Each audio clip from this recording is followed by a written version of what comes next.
Հարգելի հայրենակիցներ, բարև ձեզ։ Ինչպես խոստացրել էի ձեր հետ միասին, անպայման պետք է քննարկենք Ռուսաստանում տեղի ունեցող վերջի զարգացումները։ Ուկրաինան հարվածներ է հասցրել ռուսական նավթի արտադրման եւ արտահանման ենթակառուցվածքների վրա Սանկտ Պետերբուրգի մոտ գտնվող եւ դա շատ լրջագույն ազդեցություն է ունեցել նաեւ պատերազմի վրա։ Պետք է հիմա խոսենք մանրամասն։ Ասեմ, որ մոտավորապես 1000 կիլոմետր է հեռահարությունը Ուկրաինայից մինչև այդ հատվածը, որտեղ որ հարվածել են եւ Սանկտ Պետերբուրգի մոտ եւ այդտեղից Ռուսաստանի նավթի արտահանման 40%-ներ տեղի ունենում։ Դա շատ կարեւոր է։ Եվ նպատակը իհարկե ուկրաինական կողմի այս նաեւ քայլով ակնհայտ էր խափանել փորձը Ռուսաստանի օգտագործի նավթի վրա աճող գները, որը գիտեք ձևավորվել է Մերձավոր Արևելքում պատերազմի հետևանքով եւ դրա շնորհիվ Ռուսաստանը օրեկան 150 միլիոն ԱՄՆ դոլար պետք է ստանար հավելյալ եկամուտ եւ Ուկրաինայի համար դա խափանելը օրակարգային էր եւ տնտեսական արդեն ազդեցություն ունեցել է հարվածը այդ նավթի մշակման կենտրոնի վրա, բերել է նրան, որ Ռուսաստանի կառավարությունը որոշում է կայացնել եւ սահմանափակել է կես տարով բենզինի արտահանումը Ռուսաստանից։ Դա իհարկե նաև կվերաբերվի ակնհայտորեն Հայաստանին, որովհետև գիտեք, որ Հայաստանն էլ Ռուսաստանը բենզին է արտահանում, ուստի մեծ հավանականություն է, որ նաև դա ներառի հայկական շուկան։ Կարևորագույն տվյալները այս առումով պետք է ասել, որ առաջի հերթին մարտի 23-ին հարվածել էին Պրիմորսկում ուկրաինացիք էքսպորտի հաբի, այդ նավթի էքսպորտի արտահանման ուղղությամբ, որտեղ որ կարողացել էին նաև խոչընդոտներ ստեղծել այդ ուղղությամբ, հետո արդեն հարվածեցին Ուստ-Լուգայում մարտի 25-ին, եւ դա էր ամենախոշորը, մի քանի այդտեղ մեծ ենթակառուցված ոչնչացվեց, հետո արդեն հարվածեցին Կիրիշսկի NPZ-ին, որը երկրորդ տեղն է զբաղեցնում Ռուսաստանում իր հնարավորություններով եւ որտեղ որ նաեւ աշխատանքները կանգնեցրել են եւ հարվածները շարունակել են տանկերներին տարբեր ուղղությամբ, տեղեկատվություն կա, որ Սև ծովում այդ տանկերներին նաեւ ուկրաինական կողմը փորձել է հարվածել։ Զուգահեռ դրա տեսնում ենք, որ Ուկրաինան սկսել է ել ավելի շատ հարվածներ հասցնել Ռուսաստանին հենց ԱԹՍ-ների միջոցով հեռահար եւ դրա շնորհիվ նաեւ հենց նավթի մշակման ուղղությամբ է իր գլխավոր հարվածները։ Պետք է ասել, որ Ուկրաինան սկսել է օգտագործել ավելի նոր նաեւ եւ հետաքրքիր ԱԹՍ-ներ, որոնք A22 թեթև ուրեմն ինքնաթիռի միջոցով է կիրառվում եւ որոնք FAB 100-ներ են տանում իրենց հետ եւ երկար ուրեմն հեռահարության վրա կարող են գործել, այդ է պատճառը, որ կարողացան 1000, 1500, 2000 կիլոմետրանոց հեռահարության վրա հարվածներ հասցնել։ Չնայած նրա, որ պանցիրները շատ ակտիվ այդտեղ գործում էին եւ տեղակայված են այդ նավթի մշակման կենտրոնների մոտ, ուկրաինական այս ԱԹՍ-ները առանց որևէ խոչընդոտ կարողացել են հարվածներ հասցնել եւ Z-բլոգերները ռուսական գնահատում են ռուսական հակաօդային պաշտպանության համակարգի գործունեությունը ինչպես սարսափելի մեծ խնդիր եւ նույնիսկ տեսնում ենք, որ օգտագործում են այնպիսի բառապաշար, ինչպիսին է լիարժեք անզորություն ռուսական հակաօդային պաշտպանության համակարգի, որ որևէ խնդիր ստեղծեն այդ ուղղությամբ։ Պետք է ասել, որ Ուկրաինայից հարվածը դեպի կոնկրետ Սանկտ Պետերբուրգի ուղղություն տեսնում ենք, որ ընկել է այդ ԱԹՍ-ների հատվածները Լիտվայում, Լատվիայում եւ Էստոնիայի հատվածում, Լատվիան նույնիսկ ուրեմն դիմել է Ռուսաստանին, որ Ռուսաստանը իր գործունեության հետևանքով է այս տեղի ունեցել,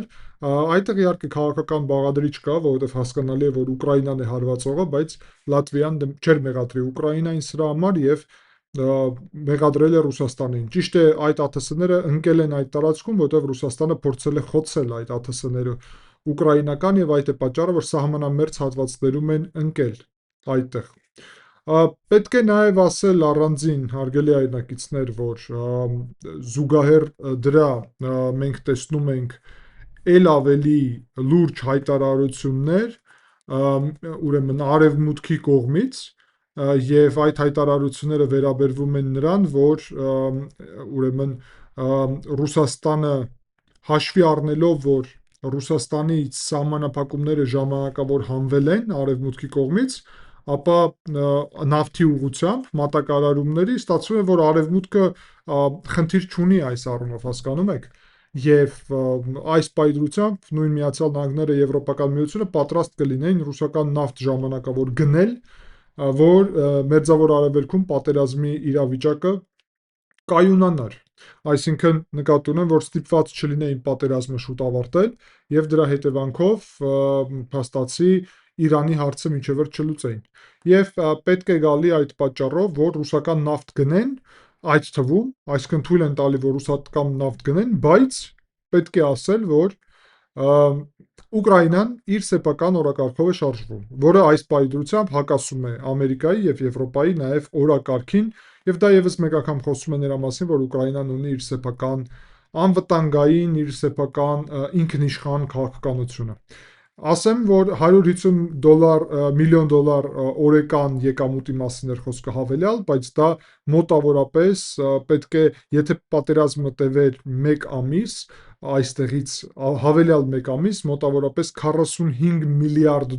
պետք է Ռուսաստանը հավելյալ եկամուտ ստանար, իսկ եթե պատերազմը տևեր մի քանի ամիս այստեղից, $250 միլիարդ հավելյալ եկամուտ Ռուսաստանը կարող էր ստանալ։ Ուստի ուկրաինական կողմի համար այդ հնարավորությունները Ուсть-Լուգայում եւ Պրիմորսկում հարվածների հետևանքով 40%-ով կանգնեցրել են այդ նավթի արտահանման հնարավորությունները։ 2 միլիոն բարել օրեկան սահմանափակվել են եւ ուրեմն այդ ամբողջ 2 շաբաթվա ընթացքում հարվածներ են հասցվում։ Մենք տեսնում ենք նաեւ ՆԱՍԱ-ի կողմից արբանյակային նկարներ, որոնք ապացուցում են, որ կերոսինի եւ ուրեմն ինքնաթիռների համար նախատեսված հատուկ վառելիքի, ավիացիոն վառելիքի այդ պահեստները պայթել են եւ շատ մեծ հրդեհ էր այդտեղ, եւ ուրեմն տուժել են համար 1, 2, 4, 8 եւ 9 կոնկրետ հատվածները այդ ուրեմն նավահանգստի, որտեղից որ արտահանում էր տեղի ունենում։ Ուсть-Լուգայում իրականում խոսք է գնում 5 նաև պահեստի այդպիսի միջոցի մասին, կոնկրետ ջրամբարների ձևաչափ է մոտավորապես եւ մազութ եւ գազի կոնցենտրատ այդտեղ կա հատուկ, ուրեմն վառելիքային նավթ նաև եւ այդտեղից տանկերները պետք է նաև գնային դեպի ուրիշ տարբեր հատվածներ, 5 այդպիսի կոնկրետ ջրամբար, որի մասին խոսեցինք, խոցվել են եւ գտնվում են շատ ծանր իրավիճակում։ Բացի դրանից, խնդիր է ստեղծվել եւս մեկ հետաքրքիր ուղղությամբ, հարված են հասցրել Վիբորգի նավաշինարանին, ուրեմն, որտեղ որ վնասվել է 23-550 նախագծի պարեկային սառցահատ, նավը թեքվել է եւ բախվել է դրա հետևանքներով արդեն հաջորդ իր կողքը գտնվող նավին եւ մի խոսքով այդ խնդիրը նաև ուկրաինական կողմը ակտիվորեն լուծել է։ Պետք է ասել, որ Ուկրաինան խորացնում է իր հնարավորությունները հարվածների Ռուսաստանի հենց խորքում եւ տեսնում ենք, որ տարբեր ԱԹՍ-ներ են կիրառում։ Խնդիրը նրանում է, որ Ռուսաստանի տարածքում իրոք իրանք հիմա արձանագրում են լուրջ խնդիրներ, այն ուղղությամբ, որ մատակարարումները նավթի լուրջ խնդիրներ են ունենալու, նավթի արտադրանքի եւ տեսեք հարգելի այրնակիցներ, հարցը իրականում մի քանի ուղղություն ունի։ Առաջի հերթին, որ այս իհարկե երբ մենք խոսում ենք 45 եւ 250 միլիարդ դոլարի մասին, հավելյալ եկամուտներ, ապա միայն այս գումարները կարող էին ապահովել Ռուսաստանի համար պատերազմի ընդլայնումը առնվազն խոսքին 1 տարով։ Դա կարող ներառել նաև իհարկե ԱԹՍ-ների ծավալի մեծացում, որը Ուկրաինայի համար մեծ զոհեր կբերեր, եւ զուգահեռ դրա դա կարող էր ներառել առնվազն զորքերի համալրում, գիտեք, որ Ռուսաստանում գումարի փոխարեն են մարդիկ գնում պատերազմ, եւ մեծ գումարներ կարող էին առաջարկել այդ հավելյալ հսկայական եկամուտներից։ Վերջի տեղեկատվություններով Ռուսաստանում իրավիճակը իրոք ծանր է, այդ թվում Մոսկվայում էլ արդեն ոչ միայն ամբողջ Ռուսաստանում տնտեսական իրավիճակը գնալով ծանրանում է, եւ տարբեր բիզնեսների վրա, այդ թվում միջին եւ փոքր բիզնեսների վրա սա ազդեցություն է ունենում։ Ուստի հաշվի առնելով սա, իհարկե ուկրաինական կողմի համար առանձնահատուկ նշանակություն ուներ թույլ չտալ, որ Ռուսաստանը ունենա այս հավելյալ եկամուտները։ Այն էլ Ուկրաինան երկար ժամանակ է շարունակում է իր հարվածները ռուսական նավթի արտադրման եւ արտահանման հնարավորությունների վրա, եւ հիմա այս հարվածով 40%-ը լուծեց մի հարվածով։ Ընդհանուր առումով կարելի ասել, որ Ռուսաստանի նավթի արտահանման հնարավորությունները ամբողջությամբ գուցե մեծ մասամբ 2/3-ը 60% կարելի ասել արդեն հաստատ խափանված է այդ գործընթացը, այսինքն Ռուսաստանը ունի հսկայական խնդիր նավթի արտադրության եւ արտահանման ինչպես եկամուտի առումով, այդպես էլ ազդեցության առումով, այդպես էլ իր սեփական զորքերը համալրելու, նկատի ունեմ նույն մատակարարելու առումով, եւ այդ պատճառով է, որ հիմա բենզինի եւ դիզելի մատակարարումները դեպի արտասահման սահմանափակել են, որ սեփական զորքերին ապահովեն, որտեղ որ մեծ դրա անհրաժեշտություն կա։ Ուստի Ուկրաինայի հարվածը ռազմավարական էր, բերելու է Ռուսաստանի համար ել ավելի ծանր հետևանքների, եւ ցույց է տալիս, որ Ուկրաինան ասիմետրիկ պատերազմ է վարում, որը այս դարում շատ կարեւոր է, այսինքն նրա փոխարեն, որ հաշվի առնում է Ուկրաինան, որ իր հնարավորությունները սահմանափակ են, դա ինքը գործում է այն տեղերում, որտեղ Ռուսաստանի համար ամենաթույլ կետերն են իր տնտեսության, իր հնարավորությունների եւ դա շատ-շատ կարեւոր է։ Զուգահեռ դրա պետք է ասել, որ իհարկե Ռուսաստանը չէր սպասում, որ այդքան խորքին խոսք է գնում Սանկտ Պետերբուրգի հատվածում, խոսք է գնում Բալթյան ծովի հատվածում։ Ռուսաստանը Սև ծովում արդեն վաղուց կանգնեցրել է այդ գործընթացները։ Նաև մեկ հետաքրքիր բան ասեմ, որ վերջերս հարված էր տեղի ունեցել մեկ տանկերի վրա, որը արդեն Ստամբուլին շատ մոտ էր, եւ Ռուսաստանը շատ լուրջ դժգոհ էր դրանից, նաև Թուրքիան էլ անհանգստացած էր։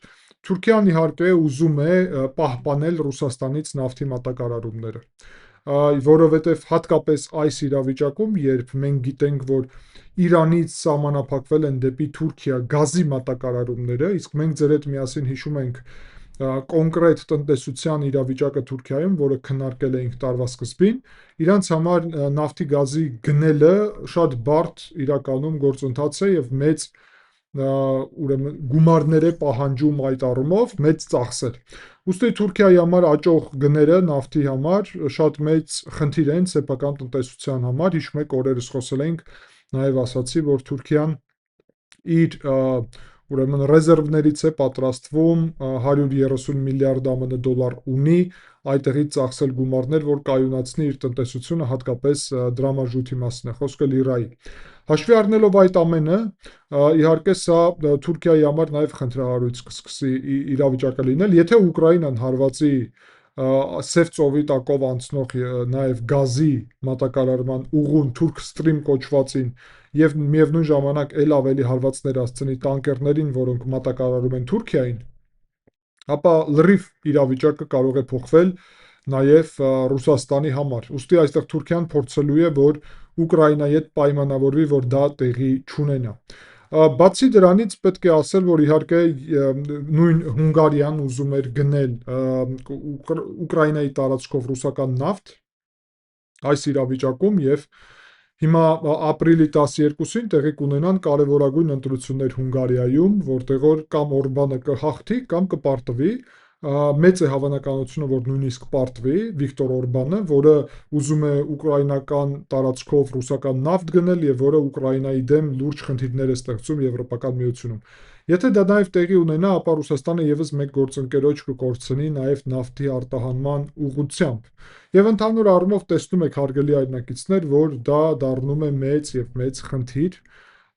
Բելարուսում այդպիսի նավթի արտադրության հնարավորություն ձևավորելը այլընտրանք չէ։ Ուկրաինան կարող է հարվածել նաև Բելարուսին, որտեղ Բելարուսը պատերազմի մեջ է մասնակցում, կա նաև Վրաստանի տարբերակը, հիշեցնեմ, որ Վրաստանում Փոթիի մոտ նաև Ղուլևի նավթի մշակման կենտրոն է կառուցվում, որը անմիջապես կապ ունի Ռուսաստանի հետ, եւ դա պետք է լինի նաև Ռուսաստանի համար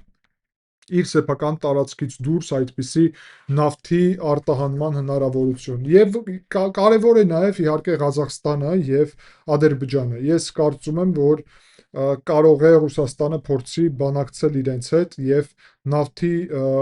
մշակումը անցկացնի ամբողջությամբ Ղազախստան կամ Ադրբեջան իր սեփական նավթի եւ հետո այդ պետությունների շնորհիվ նաև արտահանի։ Դա հիշեցնում է մեզ այն կարևոր որոշումը, որը Եվրոպական միությունը կատարել էր եւ այդ որոշումով հիշում եք, որ նավթը ստուգելու են եւ գազը նաեւ ստուգելու են, որը գալիս է Ադրբեջանից, որ դա ռուսական հանկարծ չպարունակի։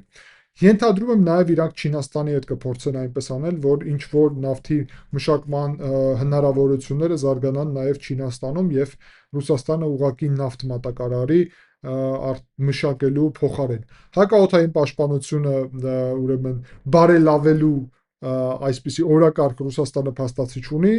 մենք այստեղ տեսնում ենք, թե ինչքան հետամնաց է Ռուսաստանի հակաօդային պաշտպանության համակարգները եւ դա է իրական պատճառը ռուսական Z բլոգերները, վայենկորերը իհարկե դրանից շատ դժգոհ են եւ դա տրամաբանական է, հարգելի այրնակիցներ։ Ուզում եմ նաև ձեզ հիշեցնեմ, հարգելի այրնակիցներ, որ մենք ձեր հետ միասին երեք արեցինք, ով չի դիտել կոչ եմ անում, դիտեք, շատ հետաքրքիր եւ կարեւոր ուղիղ եթեր, որտեղ որ մի շարք կարեւոր հարցեր քննարկեցինք ներքաղաքական եւ արտաքին քաղաքական։ Օրերս նաև ուղիղ եթեր էին քարե եւ Ֆրանսիայի հետ ռազմական պայմանագրերն էին քննարկել, որտեղ որ այդ թվում հակաօդային պաշտպանության բաղադրիչները կա։ Նաև քարտեզի վրա երեք վերլուծել եմ մանրամասն Իսրայելի մուտքը Լիբանան եւ այդտեղ ցամաքային օպերացիա է Իսրայելը սկսել։ Այդ տեսահոլովակը հատուկ, որ քարտեզի վրա է, հաշվի եմ առնում YouTube-յան ալգորիթմները եւ կլինի միայն ալիքի անդամների համար, ուստի օգտագործելով հիմա պահը նաև ուզում եմ շնորհակալություն հայտնեմ ալիքի անդամներին եւ ձեզ էլ կոչ անեմ, որ միանաք եւ դառնաք ալիքի անդամ։ Դա կարող եք անել ինչպես YouTube-ում, միանալ կամ join կոճակի միջոցով, այդպես էլ որտեղ որ դա հասանելի չէ եւ Հայաստանում խոսքին հասանելի չէ, կարող եք դա անել Patreon-ի իմ էջի շնորհիվ եւ ստանալ այդ հավելյալ վերլուծությունների հանդեպ հասանելիություն եւ դրանով հարգելի այրնակիցներ նաև կձևավորենք այդպիսի կայուն համակարգ YouTube-ի գործունեության։ Ոստի այստեղից նաև իմ կարծիքով ձեր համար պարզ է, վերադառնում ենք թեմային, հա ուղղակի ավելացնեմ, որ չենք մոռանում անպայման լայքել այս վերլուծությունը, գրել ձեր կարծիքը, բաժանորդագրվել, միանալու մասին արդեն խոսեցի։ Հիմա վերադառնում ենք մեր օրերս նաև վերլուծությանը, որը վերաբերվում էր հարգելի այրնակիցներ երկաթուղու, հայկական երկաթուղու ուղղությամբ փոփոխությունին։ Կարծում եմ, որ այդտեղ մի փոքր լավ չընկալվեց, ես ինչ նկատի ունեի, ուզում եմ պարզաբանեմ ուղղակի, որ սեփականությունը երկաթուղու Հայաստանինն է, սեփականության մասին խոսք փոխելու մասին սեփականատիրոջ խոսք չի գնում, խոսք է գնում կոնսենսիոն պայմանագրի մասին։ Հիմա այս իրավիճակում, երբ Ռուսաստանը այսպիսի խնդիրներ ունի, այդ թվում դա վերաբերվում է իհարկե երկաթուղուն, այդ թվում վերաբերվում է պատժամիջոցներին, վերաբերվում է նավթի մատակարարումներին, ենթադրում եմ, որ հիմա ավելի լավ է հասկանալի մեր հանրության համար Ադրբեջանի հետ նաև թե ինչի են փորձում հայկական պետությունը, որ բարելավի հարաբերությունները, տեսեք, վաղը կարող է ունենանք խնդիր Իրանից գազի մատակարարելու ուղղությամբ, որովհետև այնտեղ հարվածներ է տեղի ունենում էներգետիկ ենթակառուցվածքների վրա, այդ թվում այսօր էլ է տեղի ունեցել եւ երեք նաեւ շատ լուրջ հարվածներ։ Բացի դրանից հոսանքային համակարգի վրա են հարվածներ տեղի ունենում։ Դա կարող է խնդիր ստեղծի Իրանից գազի եւ նավթի մատակարարումների համար։ Ռուսաստանի առումով նաեւ մենք տեսնում ենք, որ նավթի այդ արտադրության կետերի վրա հարվածների հետևանքով իրանք սահմանափակում են բենզինի արտահանումը, որը Հայաստանի հետ ուղիղ կապ ունի։ Ուստի ադրբեջանական բենզինը այստեղ կարող է լինել Հայաստանի համար նաև այլ ընտրանք։ Միակը չէ, բալանսավորելու նպատակով։ Եվ հուսով եմ, որ բոլորը հիմա ընկալում են, որ դա ոչ միայն միջոց է խաղաղության օրակարգը առաջ տանելու, փոխվստահություն ձևավորելու, այլ նաև միջոց է, որ Հայաստանը դիվերսիֆիկացում ապահովի առանց էմոցիաների։ Մենք էլ արտահանելու ենք տարբեր բաներ դեպի Ադրբեջան եւ նաեւ գուցե մասնակցենք նաեւ, գիտեք, TRIP ծրագրով նավթատարի եւ գազամուղի կառուցման գործընթացներում Հայաստանի տարածքով, որ լինի նաեւ արտահանում դեպի Թուրքիա եւ Եվրոպա, Կենտրոնական Ասիայից եւ դա նաեւ իր օգուտը կունենա ինչպես խաղաղության օրակարգում, այդպես էլ հայկական շուկաների դիվերսիֆիկացման օրակարգում եւ այդպես էլ, ինչը շատ նաեւ կարեւոր է, հավելյալ հնարավորությունների զարգացման ուղղությամբ, ուրեմն նկատի ունեմ եկամուտների եւ